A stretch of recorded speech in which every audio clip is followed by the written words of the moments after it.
ওয়ালাইকুম আসসালাম রহমতুল্লাহ। أعوذ بالله من الشيطان الرجيم. بسم الله الرحمن الرحيم.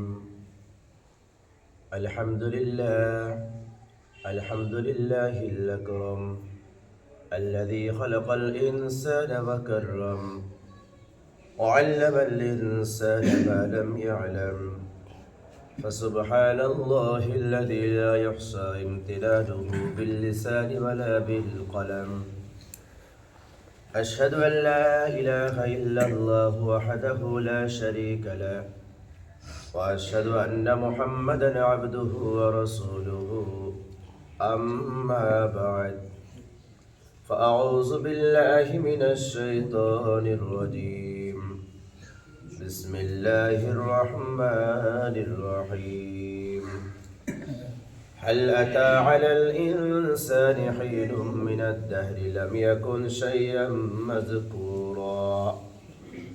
إنا خلقنا الإنسان من نطفة أمشاج نبتليه فجعلناه سميعا بصيرا.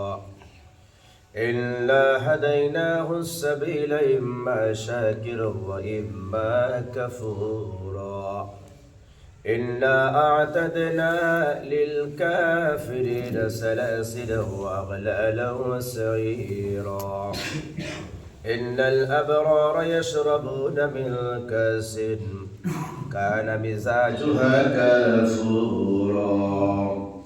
عينا يشرب بها عباد الله يفجرونها تفجيرا.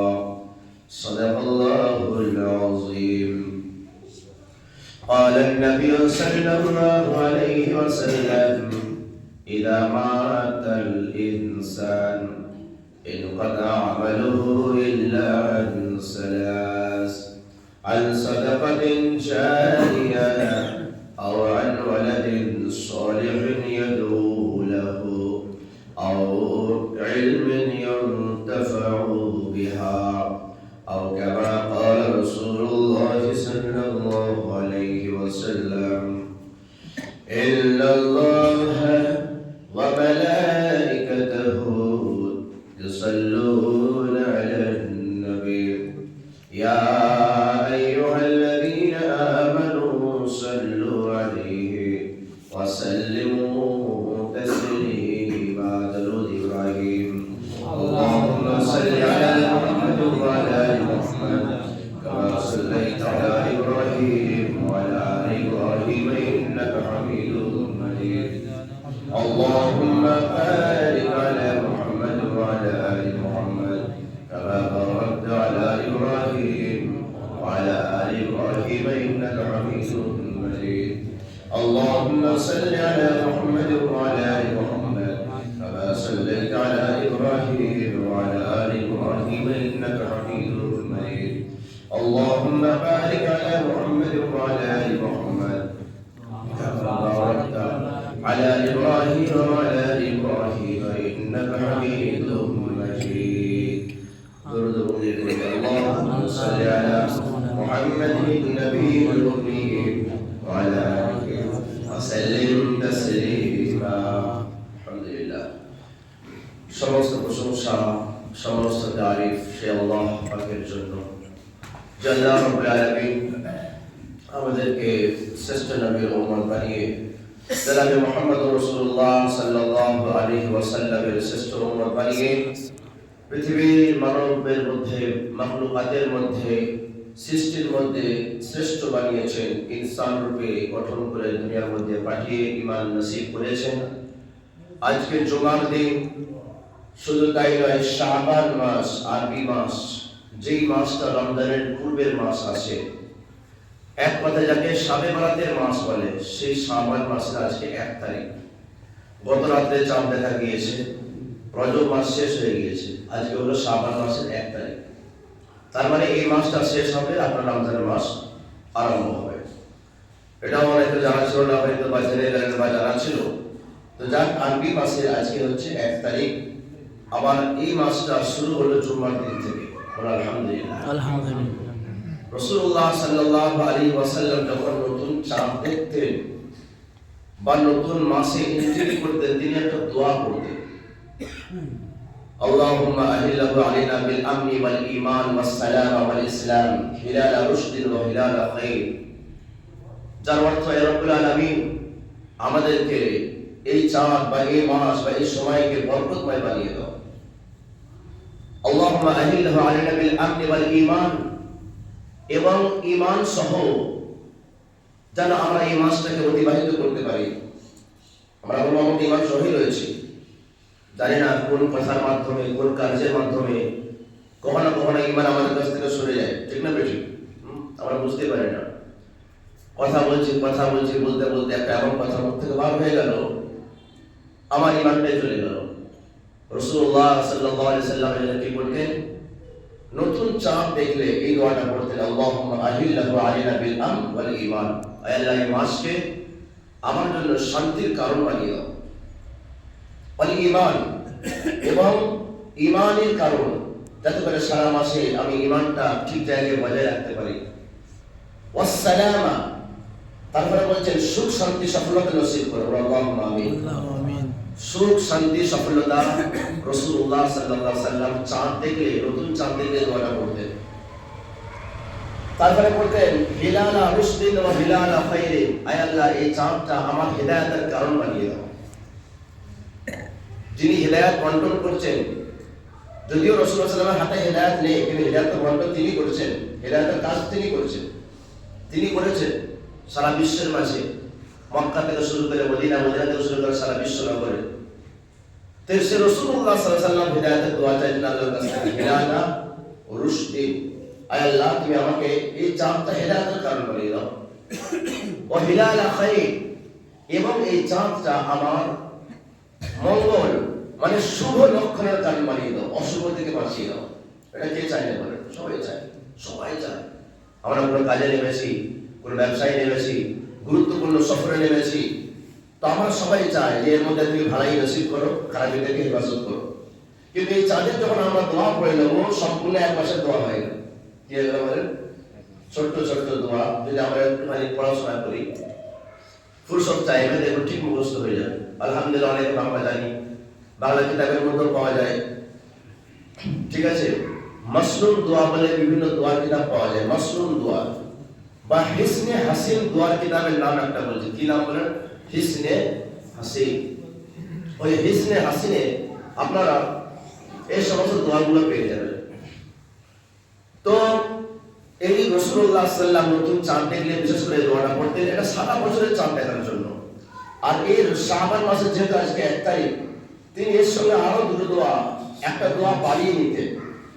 আল্লাহুম্মা আহিল্লাহু আলাইনা বিল আমনি ওয়াল ঈমান ওয়াস সালাম ওয়াল ইসলাম হিলাল রুশদিন ওয়া হিলাল খায়র। আবার দোয়া করতেন, আল্লাহুম্মা বারিক লানা ফি রাজাব ওয়া শাবান ওয়া বাল্লিগনা ইলা রমজান। রব্বুল আলামিন, তুমি এই রজব মাসে এবং শাবান মাসে বরকত দান করো, স্বাস্থ্যে বরকত দান করো, সম্পদে বরকত দান করো, এবং হায়াতে বরকত দান করো। হায়াত কখন কার ফুরিয়ে যাবে কেউ জানতে পারবো না, বুঝতে পারবো না। আজকে যা জানাজা হবে, তার বাপ মা ভেবেছিল যে আমার এই ছোট্ট মতো মেয়েটা চলে যাবে? বলুন, ভাবতে পেরেছিল? 12 বছরের মেয়ে তার চলে যাবে, কেউ ভাবতে পেরেছিল? কেউ ভাবতে পারে, সে নিজেও ভাবতে পারেনি যে আমাকে চলে যেতে হবে, তাহলে আমি বড় হবো, পড়াশোনা করবো, মাদ্রাসায় পড়বো, বক্তব্য করবো, স্কুলে পড়াশোনা করবো, অনেক স্বপ্ন ছিল, কিন্তু কিছু করার নেই। ইদা যা আজালুহু, যখন মৃত্যুর ঘন্টা বেজে যাবে, অ্যালার্ম বেজে যাবে, আর কেউ রুখতে পারবে না। মানুষ প্রচেষ্টা হাজারো করবে, কিন্তু প্রচেষ্টা করলে কি হবে? আল্লাহ তাআলা কোরআন কারীমের যে আয়াতগুলো পড়লাম, ওই আয়াতগুলো লক্ষ্য করলে বুঝতে পারবেন যে আল্লাহ রাব্বুল আলামিন কি সুন্দরভাবে আমাদেরকে বুঝিয়ে দিয়েছে। কোরআন কারীমকে এমনি বলা হয়নি তিবয়ানাল লিকুল্লি শাই, প্রতিটা জিনিসকে খুলে খুলে বর্ণনা করা হয়েছে, খুলে খুলে।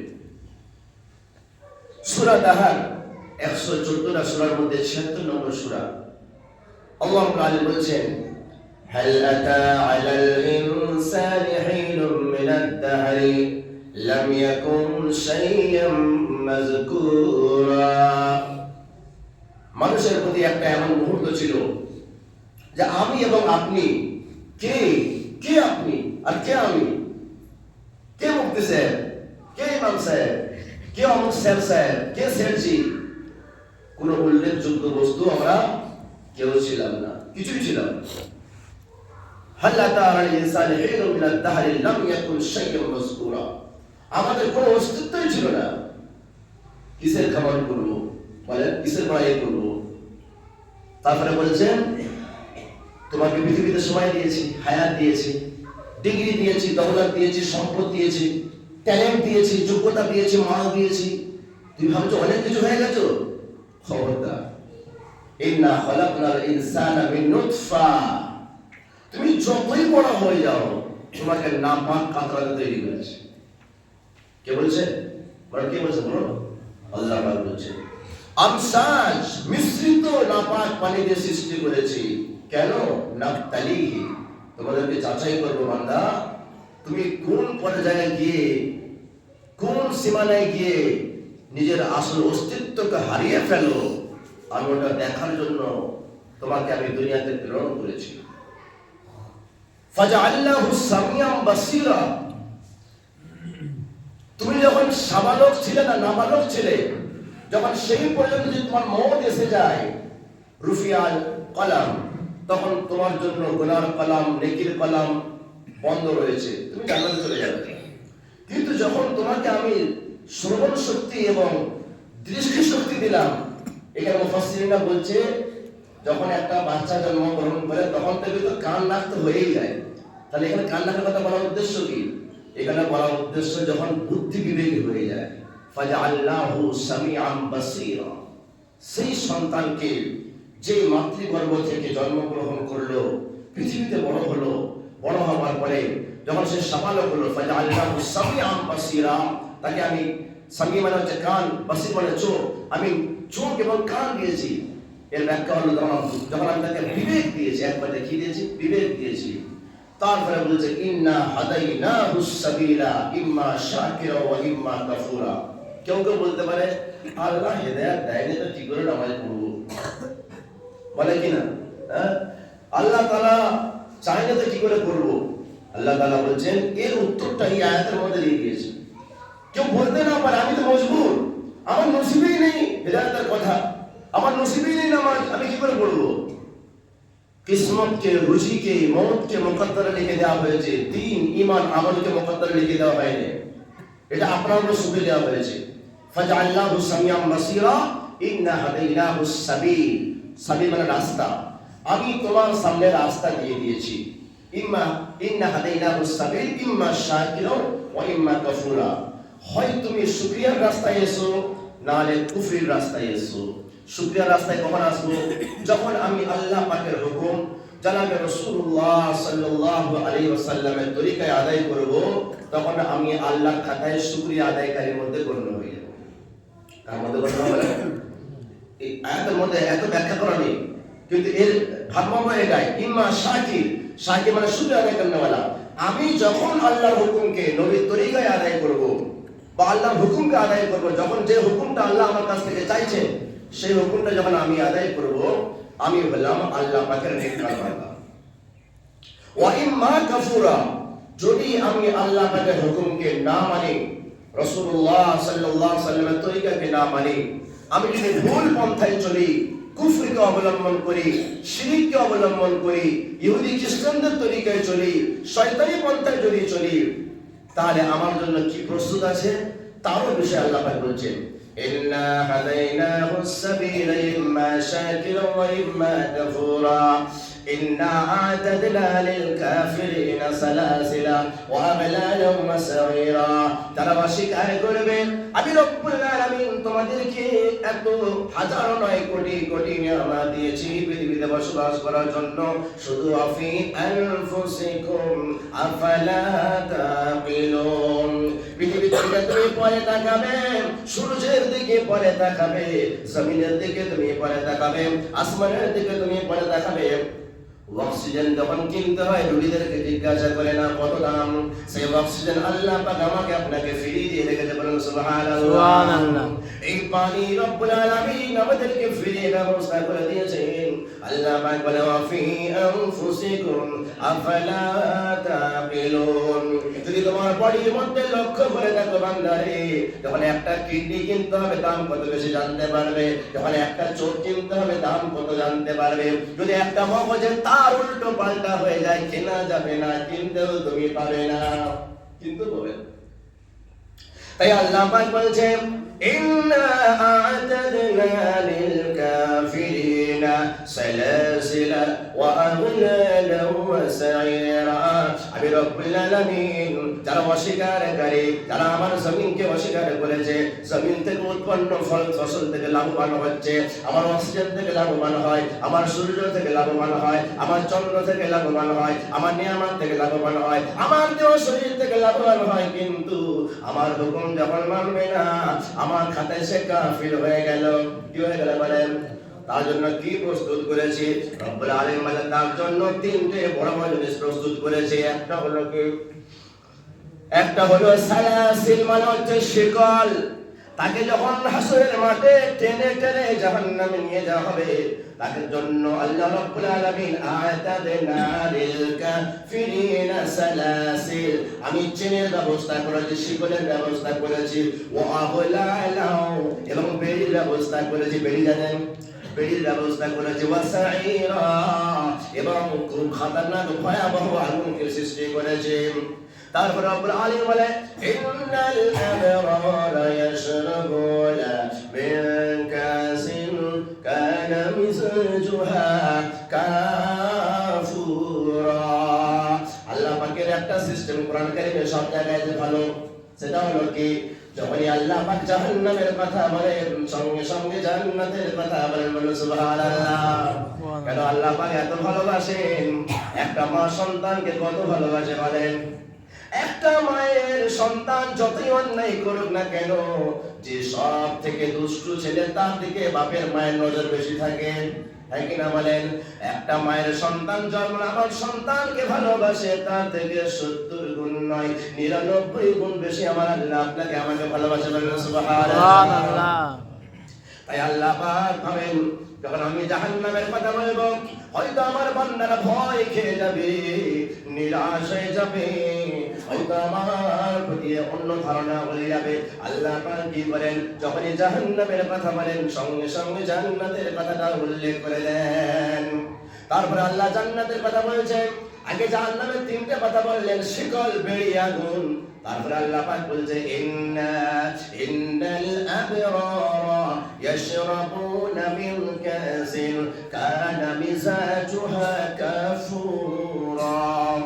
যারা নেককার বান্দা হবে, তারা আল্লাহ ভীরু হবে, তারা আল্লাহওয়ালা হবে, তারা নামাজি হবে, তারা আল্লাহর হুকুম আদায় করেওয়ালা হবে, তারা কুরবানি দেওয়ালা হবে, তারা দানকারী হবে, তারা মানুষের সঙ্গে সুন্দর ব্যবহার করবে, মানুষের সঙ্গে সুন্দর আখলাকে পেশ করবে, মানুষের সঙ্গে সত্য ব্যবহার করবে। আল্লাহ পাক বলে ইন্নাল আবরারা ইয়াশরাবুন, আল্লাহ একটা এমন শরবত ব্যবস্থা করেছেন, কানা মিজাজুহা কাফুরা, যার মিশ্রিত ফ্লেভার হবে কাফুর, বলেন সুবহানাল্লাহ। কাফুর কি জিনিস পৃথিবীতে কেউ জানে না? অনেক ফ্লেভার খেয়েছেন না? জুস খেয়েছেন, অনেক কিছু খেয়েছেন। সারা পৃথিবীতে যত ফ্লেভার রয়েছে সব ফ্লেভারকে এক জায়গায় রাখবে, জান্নাতের এক ঢোকের যোগ্য হবে না, বলেন সুবহানাল্লাহ। তার নাম হলো কাফুর। তার নাম হলো কি বলুন? কি করে বোঝাবো? দুনিয়াতে নেই তো কি করে বোঝাবো? এই দুনিয়াতে নাই তো। কাফুর কি জিনিস পৃথিবীতে নাই। আপনারা যে বলবেন কাফির একে বলে না, আল্লাহ বলবে জান্নাতেই পাওয়া যাবে, দুনিয়ার জিনিস নয় ওটা। শুধু শরবতের ফ্লেভার এমন হবে, বলে কানা মিজাজুহা কাফুরা, তার ফ্লেভার মিশ্রিত হবে কাফুর। ইন্নাল আবরারা ইয়াশরাবুনা মিন কাসিন কানা মিজাজুহা কাফুরা আইনান ইয়াশরাবু বিহা ইবাদুল্লাহি। এবং শুধু তাই নয়, ফ্লেভার মানে আপনাকে হোটেলে আপনি অর্ডার দিলেন, এক গ্লাস দিয়ে চুপ করে বসে থাকবেন, খাবার আমার ইচ্ছা হচ্ছে, আমার অর্ডার দেবো, আমার দাম একই নেবে, হ্যাঁ থাকে, এটাই মুখে ভালো করে বসে বাড়ি চলে যায়, হ্যাঁ। আর ভাই কিনা আল্লাহ পাক বলছে শুধু তো এক গ্লাস দু গ্লাস নয়, আমি রব্বুল আলামিন ওই শরবতের ওই ফ্লেভারের তোমার জন্য ঝর্ণা সৃষ্টি করে দেব। সুবহানাল্লাহ। কি করব বলেন, কি করব? আইন মানে ঝর্ণা, আইনাই ইয়াশরাবু বিহা ইবাদুল্লাহ। আল্লাহ পাকের বান্দা যারা হবে, আল্লাহ পাকের ভীরু বান্দা যারা হবে, আল্লাহ পাক তোমাদের জন্য আমি ওই শরবতের ফ্লেভারের ঝর্ণা আমি বইয়ে দেব। সুবহানাল্লাহ। যাবো জান্নাতে ইনশাআল্লাহ। আসতে ইনশাআল্লাহ, ইনশাআল্লাহ, ইনশাআল্লাহ, যাবার কাজ করতে হবে নাকি? ইনশাআল্লাহ করবে ইনশাআল্লাহ, ইনশাআল্লাহ, ইনশাআল্লাহ। সবাই যাবে ইনশাআল্লাহ, ইনশাআল্লাহ। আল্লাহ পাক বলেন দুনিয়াতে স্টোর লাগানো থাকে, হ্যাঁ কিনা বলেন? হোটেলের সামনে স্টোর লাগানো থাকে, বিয়ে বাড়িতে নির্দিষ্ট স্টোর লাগানো থাকে। আপনি যদি শরবতের ফ্লেভার খেতে যান আর যদি বলেন আমি হোটেলে ঢুকবো না, বিয়ে বাড়িতে যাব না, আপনি পাবেন না। ঠিক আছে, ঠিক। আপনার দাওয়াত আছে আপনি পাবেন, আমার দাওয়াত নেই আমি পাবো না। কিন্তু আল্লাহ পাক বলে জান্নাতে যারাই যাবে ওই শরবতের ফ্লেভারের ঝর্ণা ইউফাজ্জিরুনাহা তাফজিরা।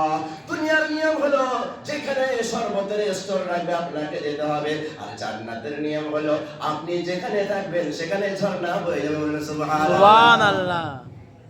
দুনিয়াতে ঝর্ণার কাছে আপনাকে যেতে হবে, পানির কাছে যেতে হবে, আর জান্নাতে যেখানে আপনি সেখানে ঝর্ণা রেডি হবে। বলে সুবহানাল্লাহ। সুবহানাল্লাহ। কে বলছেন এটা? আল্লাহ। কোরআন কারীমে ডাইরেক্ট ব্যাখ্যা মানে করেছি, ডাইরেক্ট। ইফাজ্জিরুনাহা তাফজিরা ইউফুনা বিন-নাযরি ওয়া ইয়াখাফুনা ইয়াওমান কানা শাররুহু মুস্তাতিরা। ওই ঝর্ণা, ওই রব্বুল আলামিনের নিয়ামতগুলো অবলম্বন করতে গেলে আল্লাহ পাক একটা নিদর্শন দিয়েছেন হযরতে আলী এবং ফাতেমা। কার বলেন? হযরতে আলী এবং ফাতেমা। হযরতে আলী এবং ফাতেমার একটা মান্যতের কথা আল্লাহ পাক উল্লেখ করলেন। আমি আগেও বলেছি, বিশেষ করে বলছি, হযরতে আলী এবং ফাতেমা ইমাম হাসান হোসেন অসুস্থ হয়ে গেছেন, ডাক্তার দেখিয়েছেন। আমাদের সিস্টেম ডাক্তার আমরা দেখাই, কিন্তু আমরা ডাক্তার আগে দেখাই আর ডাক্তার পরে দেখাই। কি বুঝতে পারলেন? কি বুঝতে পারলেন? ডাক্তার আগে দেখায় আর ডাক্তার পরে দেখায়। বুঝতে পারলেন মনে হয়? যখন ডাক্তার ফেল হয়ে যায় সে ডাক্তার বলে ডাক্তার, আল্লাহকে ডাকুন। অথচ আল্লাহ পাক বলে যখন অসুস্থ হবে আগে তুমি বলো ওয়াইজা মারিজিতু ফাহুয়া ইয়াশফিন। আমি যখন অসুস্থ হই আমাকে কে সুস্থ করে বলেন? আল্লাহ। বলেন কে সুস্থ করে বলেন? আল্লাহ। আমি যদি কোটি টাকার সম্পত্তি লুটে দিই কিন্তু সুস্থ আমি হতে পারবো না যতক্ষণ না আল্লাহ আমাকে সুস্থ করে। তাহলে বোঝা গেল আমি অসুস্থ হলে বেড বুকিং করার আগে আল্লাহকে বুকিং করব। রব্বুল আলামিন তুমি অসুস্থতা দিয়েছো, সুস্থ তুমি করে দাও। হযরত আলী ফাতেমা যখন দেখছেন ইমাম হাসান হোসেন অসুস্থ হয়েছে, আল্লাহ দরবারে তিনারা মান্নত মানলেন, রব্বুল আলামিন যদি আমার ইমাম হাসান হোসেন সুস্থ হয়ে যায় আমরা তিনটে রোজা রাখবো। একটা এমন সময় আল্লাহ রব্বুল আলামিন দোয়া কবুল করলেন, মান্নতটা কবুল করলেন, যখন রোজা রাখার মতো সামর্থ্য আর হয় না। আমরা হলে কি বলতাম? মশলা আছে তো পরে করে হয়ে যাবে, আমার শেষ, তাই না? এখন অর্থ নেই, সেহরি ইফতারি ব্যবস্থা করতে হবে না। চিন্তা করলেন না, যখন আমি আল্লাহর কাছে সীমাবদ্ধ হয়েছি, ওয়াদা করেছি আমাকে পুরা করতে হবে, আমার হোক আর নাই হোক তারপরে বিনা সেহরিতে রোজা রাখবো। বিনা অল্প কিছু খেজুরে পানি ছিল সেহরি করলেন। রোজা যখন রেখে দিলেন পরের দিন ইফতারি কি করবেন তার ব্যবস্থা নাই। হযরত আলী একজন শামউন নামক ইহুদির কাছে যে বলে, শামউন রে কিছু কাজের ব্যবস্থা করে দাও। সে বলে কাজ কাম এখন কিছু নাই, একটা পশুর চামড়া আছে সেটা পরিষ্কার করে আনো, আমি কিছু তোমাকে রুটির জন্য আটা দেব। কি দেব? আটা দেব। হযরতে ফাতিমা সারাদিন ধরে সেই আটা দিয়ে সারাদিন ধরে ওই পশুর চামড়াটা পরিষ্কার করলেন। পরিষ্কার করার পরে যখন জমা করলে কিছু আটা পাওয়া গেল, মাত্র 3-4 থেকে 5-6টা রুটি হবে, একদিনে শেষ হয়ে যাবে। যখন মাগরিবের সময় ইফতারি করতে বসেছে হঠাৎ করে ওয়ায়ুতুইমুনা আত-তুআমা আলা হুব্বিহি মিসকিনা। প্রথম দিনে যখন ইফতারি করতে বসেছে দরজায় একটা মিসকিন এসে দরজায় আওয়াজ দিচ্ছে। আমরা নাকি বলতাম রোজা থাকবো, পরের ঘরটা দেখো, মাফ করো, সোজা হিসাব, কি না? পরিষ্কার হিসাব, কি বলেন? পরিষ্কার হিসাব। কিন্তু চিন্তা করলেন না, এটা আল্লাহ পাঠিয়েছেন। কে পাঠিয়েছেন বলেন? আল্লাহ। পরীক্ষা তোমরা আমার পরীক্ষা। তখন হযরতে ফাতেমা বলেন, ওগো আমার প্রাণের স্বামী, যদি অর্ধেক দেওয়া হয় অর্ধেক আমরা ইফতারি করি, হয়তো এর পেটটা ভরবে না। এক কাজ করো, যত আছে সব তুমি দান করে দাও। সব দান করে দিলেন। পরের দিনে একই ব্যাপার, আবার কষ্ট করে আবার ইফতারের ব্যবস্থা করেছেন। ওয়ায়ুতঈমুনা আত-তাআমা আলা হুব্বিহি মিসকিনান ওয়া ইয়াতীমা। দ্বিতীয় দিন ইয়তীম চলে এলো। কে এলো বলেন? ইয়তীম। যখন ইয়তীম চলে এলো, পা ভরা সন্তান, ইয়তীমের মর্যাদা হযরত আলী থেকে বড় আর কে বুঝতে পারে? কারণ তার শ্বশুর রাসূলুল্লাহ সাল্লাল্লাহু আলাইহি ওয়াসাল্লাম নিজে ইয়তীম ছিলেন। ফাআম্মাল ইয়তীম ফালা তাকহার। যখন ইয়তীম চলে এলো, দ্বিতীয় দিনেও দান করে দিলেন। আবার তৃতীয় দিন যখন হলো, ওয়াসীরা, বদরের যুদ্ধে অনেকগুলো হিন্দু গায়ের কম তারা বন্দী ছিল। অনেকজন ছাড় পেয়েছে, আর একজন ছাড় পেয়ে খোদার জ্বালায় কারোর ঘর দেখতে পায়নি, আরেক ঘর দেখতে পেয়েছে। কথা বুঝেছে? 3 দিন ধরে ভুগা আছে। তিনি কি করলেন? তিনি চিন্তা করলেন, আরে হিন্দু হোক, কাফির হোক, ইহুদি হোক, খিদের কোনো ধর্ম হয় না, খোদার কোনো ধর্ম হয় না। আরে আমার হযরত আলী কি করলেন, ফাতেমা কি করলেন? ওই 13 সেহরি ইফতারের দিনে সব তাকে দান করে দিলেন। বলেন সুবহানাল্লাহ। সুবহানাল্লাহ। সুবহানাল্লাহ বলছি, তার তো পেটে ইংরেজি লাগে যাচ্ছে। বলেন, আর ফাতেমার আর কোনো ক্ষমতা নাই। রাত্রে বেলায় হযরত আলী আর ঘুমাতে পারে না, কিন্তু বিবি অসুস্থ হয়ে পড়ে আছে, হয়তো এমন অবস্থা বিছানা সহ্য হয়ে যাবে। হযরত আলী সারা রাত ধরে কাজ খুঁজলেন, কাজ পেলেন না। ফজরে যখন টাইম হলো, দেখছে একজন বড় সড়ো ব্যক্তি, সুন্দর দেখতে, একটা বিশাল উট নিয়ে দাঁড়িয়ে রয়েছে। সে বলছে, উট বিক্রি আছে, কে কিনবে বলো? হযরত আলী বলছে, আমি কিনবো। পকেটে পয়সা নাই। কি বলছে? কিনবো। পকেটে পয়সা নেই, কি করে আপনি ধারে করো? বলে দাম কত? 200 দিরহাম। 200 দিরহাম দিয়ে সে কিনে নিল। এবার কেনা তো হয়ে গেল, বিনা পয়সায় বিক্রি করবে কোথাও? ওই ভোরবেলা কাস্টমার খুঁজছে। রিজিকের মালিক কে বলে? আল্লাহ। আমরা বলে সকালে আমার কাজ হয় নাকি? কি করে কাজ হচ্ছে? হযরত আলী ঘুরে বেড়াচ্ছেন, কাস্টমার খুঁজছেন। অন্য গলিতে দেখেন একটা সুন্দর মানুষ দাঁড়িয়ে রয়েছে। সে বলে, তোমার উটটা খুব দারুণ, আমাকে বিক্রি করো। কিনেছিল কত পয়সা বলেন? 200 দিরহাম।